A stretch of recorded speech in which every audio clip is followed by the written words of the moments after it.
Hi guys, today I'm gonna speak about abs. First, I'm gonna answer some of the most common questions I've been getting about abs, and then I'm gonna show you how do I personally train my abs. Let's get it started.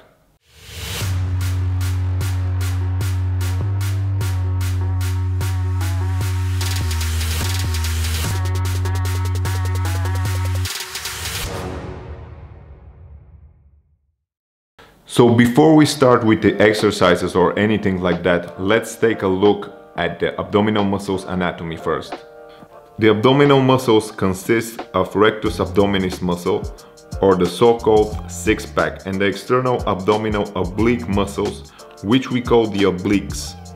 So there are also a couple of internal abdominal muscles which are under the abs and under the obliques, but since they don't play a big role in making your abs visible, we are not gonna take a look at them. So the first thing you need to know about abs is that you need to have a low body fat percentage in order to see them. It doesn't matter how hard do you train in the gym, and it doesn't matter what kind of exercises do you do in the gym.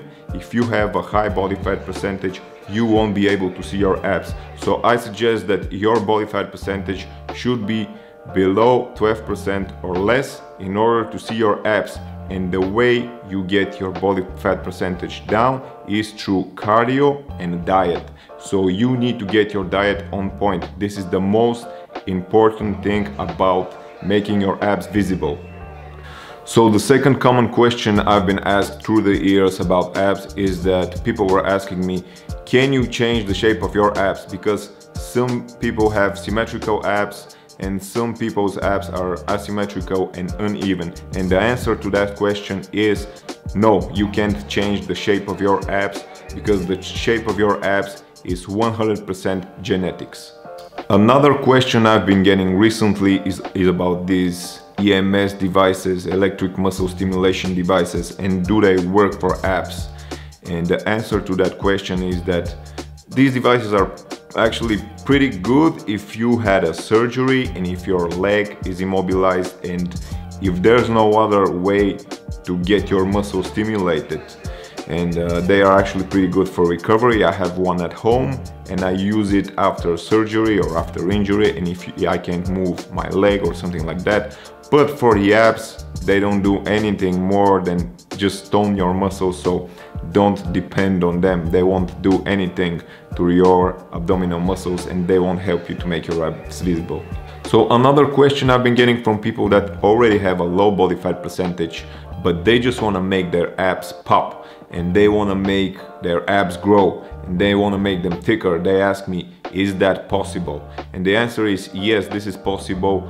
Although the abs don't have the big potential of growing, they still work like any other muscle group, but because of their muscle fiber composition, they don't have a big potential of growing. Their muscle fiber composition consists of mostly type 1 muscle fibers, which are the slow twitch muscle fibers. So they don't have a big potential of growing like, let's say, for example, chest muscles. So the way you train your abs is actually not much different than any other muscle group in your body. You should train them with progressive overload. You need to add weights and you need to make the exercises more difficult in order to make your abs grow. There are two things you need to consider about that, and the first thing is about the weight. You don't have to add too much weight, because if you add too much weight, your hip flexors start doing the work and not your abdominal muscles. I suggest that you don't need more than one plate of 20 kilograms. So don't add too much weight. The second thing is about the recovery period.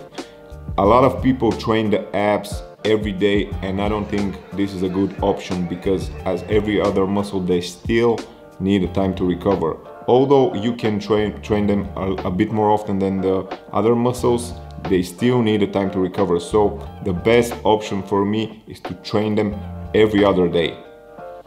So for me, one typical abs workout consists of 3 exercises for the abs and 2 exercises for the obliques. When it comes to the reps, I always say that abs should be trained till failure. And when I say that, a lot of people are getting confused, so I'm gonna make things clear for you. For me, failure comes somewhere between 20 and 30 reps. So if you can do a lot more than 30 reps, you need to add a bit more weight, or you need to make a different variation of the exercises so you make them a bit more difficult. So the way I'm training my abs is very intense, but it's actually made of very basic exercises. I still believe that basic exercises are the best for abs. So the way I'm doing it is I go through all the exercises without no rest. I do one set of each exercise with no rest between them. And then when I finish the last exercise, I take a rest for 1 minute, and then I do the same circle again. This is how I keep my abs burning, and this is how I like it. Now let's get to the exercises.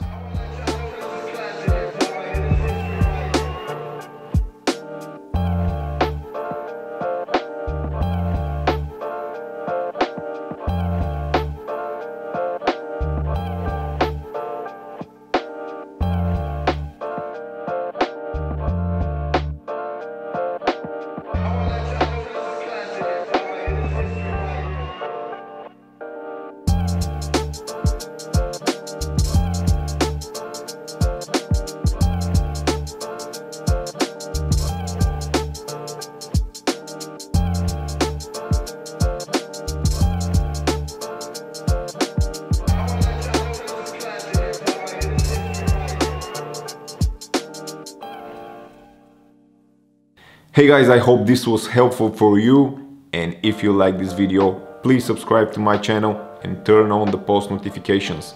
Thanks for watching.